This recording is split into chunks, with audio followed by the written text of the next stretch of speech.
സഹൃദയരായ കലാസ്നേഹികളെ, ക്രൈസ്തവ വിശ്വാസത്തിൻ്റെയും ദൈവസ്നേഹത്തിൻ്റെയും വെള്ളി വെളിച്ചം തെളിയിച്ച മിഷണറി വീരന്മാരുടെ സ്മരണയ്ക്ക് മുന്നിൽ ശിരസ് നമിച്ചുകൊണ്ട് നമ്മുടെ സഭയിൽ ശുശ്രൂഷ ചെയ്ത് അകാലത്തിൽ പൊലിഞ്ഞ റവറന്റ് സത്യാപ്രോഷൻ അച്ഛനും റവറന്റ് VPM ജയപോൾ അച്ഛനും ആയിരം ബാഷ്പാഞ്ജലികൾ അർപ്പിച്ചുകൊണ്ട് വെങ്ങാനൂർ സൺഡേ സ്കൂൾ അവതരിപ്പിക്കുന്ന നാടകം ദിവ്യ നക്ഷത്രം.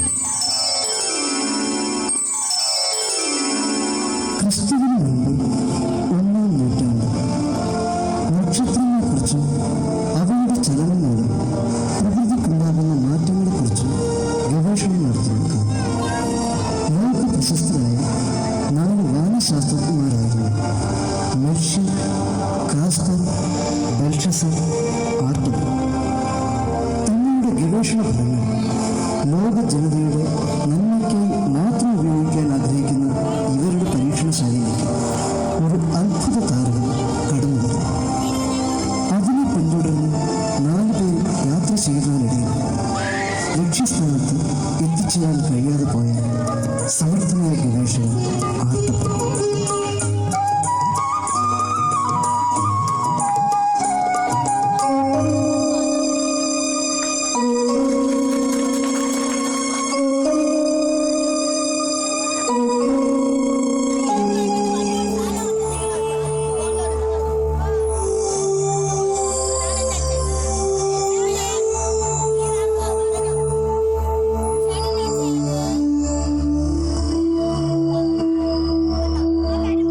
നക്ഷത്രങ്ങളെക്കുറിച്ചുള്ള പഠനത്തിന് ഏതു കാലഘട്ടങ്ങളിലും പ്രാധാന്യം ഉണ്ടായിട്ടുണ്ട്. നിരവധി നക്ഷത്രങ്ങളുടെ സ്ഥാനഭ്രംശം, അപൂർവമായിട്ടെങ്കിലും ഉണ്ടാകാറുള്ള നക്ഷത്രങ്ങളുടെ അപ്രത്യക്ഷത മുതലായ കാര്യങ്ങൾ പ്രപഞ്ചത്തിൻ്റെ തന്നെ കാലാവസ്ഥാ വ്യതിയാനം, പ്രകൃതിക്ഷോഭങ്ങൾ എന്നിവയ്ക്ക് കാരണമായിട്ടുണ്ട്. കഴിഞ്ഞ ദശാബ്ദത്തിൽ തന്നെയല്ലേ നക്ഷത്രത്തിന്റെ വ്യതിയാനം ബാബിലോണിലും പ്രാന്തപ്രദേശങ്ങളിലും ഉണ്ടായ ഭൂചലനവുമായി ബന്ധപ്പെടുത്തി നാം പഠിക്കാൻ തയ്യാറായത്? എന്തുകൊണ്ടും നക്ഷത്രങ്ങൾ ലോകത്തിന് നൽകുന്ന ആപത് സൂചനകളും അതോടൊപ്പം അവ നൽകുന്ന ജീവോദയ സൂചനകളും ലോക ജനതയ്ക്ക് പ്രപഞ്ച സൃഷ്ടാവ് നൽകുന്ന മുൻ സൂചനകളാണ്. ബാബിലോണിന് വിപത്ത് വരുന്നു എന്ന് മുൻകൂട്ടി നമുക്കറിയാനായെങ്കിലും ആ ദേശക്കാരെ അറിയിക്കാനോ മുൻകരുതലെടുക്കുന്നതിന് അവരെ പ്രേരിപ്പിക്കാനോ കഴിഞ്ഞിരുന്നില്ല. ബാബിലോൺ രാജാവിനെ നമ്മൾ മുൻകൂട്ടി അറിയിച്ചിരുന്നു എങ്കിൽ അദ്ദേഹം ജനങ്ങളുടെ ജീവനെ സംരക്ഷിക്കുമായിരുന്നു എന്ന് വിചാരിക്കുന്നുവോ? അദ്ദേഹം നമ്മുടെ ഗവേഷണത്തെ ചവിറ്റുകുട്ടയിൽ എറിയുമായിരുന്നു. ഗവേഷണങ്ങളും പഠനങ്ങളും ഒരു കാലത്തും രാഷ്ട്രങ്ങളോ ഭരണ സംവിധാനങ്ങളോ പൂർണ്ണമായി അംഗീകരിച്ചിട്ടില്ല. ഇവിടെ തത്വചിന്തകന്മാർ തുറുങ്കിലടയ്ക്കപ്പെട്ടിട്ടുണ്ട്, ഗവേഷകന്മാർ തൂക്കുമരത്തിലേറ്റപ്പെട്ടിട്ടുണ്ട് എന്ന് വെച്ച് നക്ഷത്രങ്ങളും പ്രപഞ്ചവും നൽകുന്ന സൂചനകൾ നാം ലോകത്തെ അറിയിക്കേണ്ട എന്ന് കരുതുന്നത് വിഡ്ഢിത്തമാണ്. നാം ചെയ്യുന്ന ഗവേഷണങ്ങളൊന്നും തന്നെ നമ്മുടെ പ്രശംസയ്ക്ക് വേണ്ടിയല്ലല്ലോ. മനുഷ്യർ, താങ്കൾ പറയുന്നതിനോട് ഞാൻ യോജിക്കുന്നു.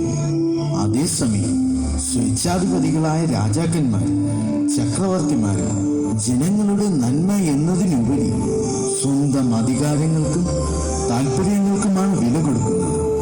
അവർക്കിത് ശ്രദ്ധിക്കുവാൻ സമയം വല്ലതുമുണ്ടോ? സ്വാർത്ഥ താല്പര്യങ്ങളെ ബലികഴിച്ച് ഈ ഗവേഷണ പഠനങ്ങളെല്ലാം നാം ചെയ്യുന്നത് ഭാവിയിലെങ്കിലും നമ്മുടെ പഠനങ്ങൾ ലോകത്തിന്റെ നന്മയ്ക്ക് കാരണമാകും എന്ന പ്രതീക്ഷയിലല്ലേ?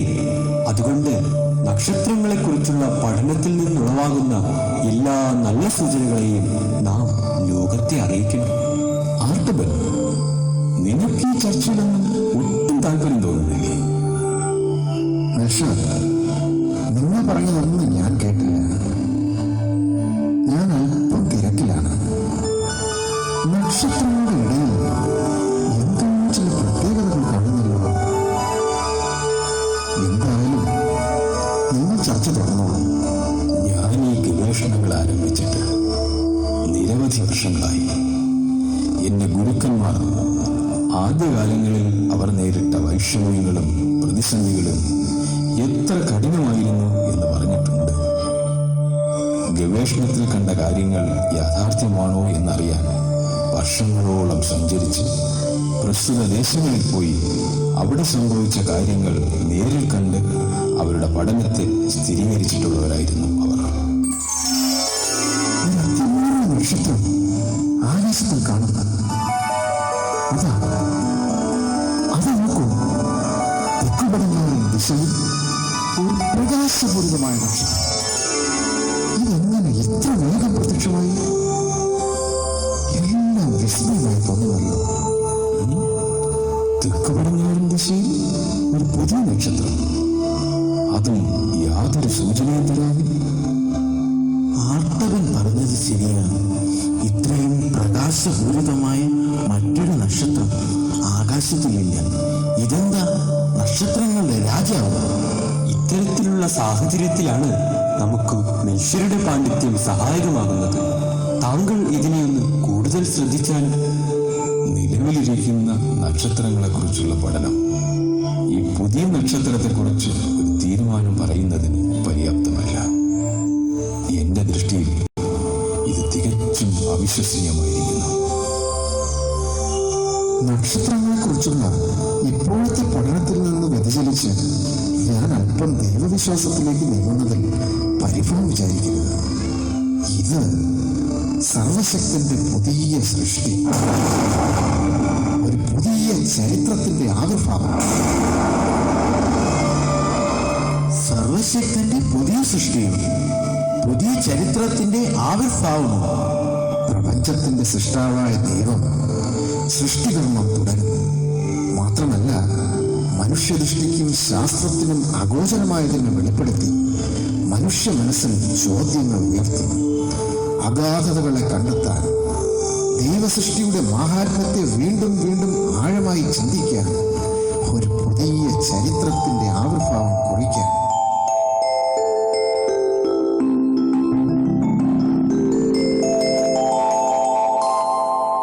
പലപ്പോഴും നക്ഷത്രങ്ങളെക്കുറിച്ചുള്ള പഠനത്തിന് മതഗ്രന്ഥങ്ങൾ സഹായകമായിട്ടുണ്ട്.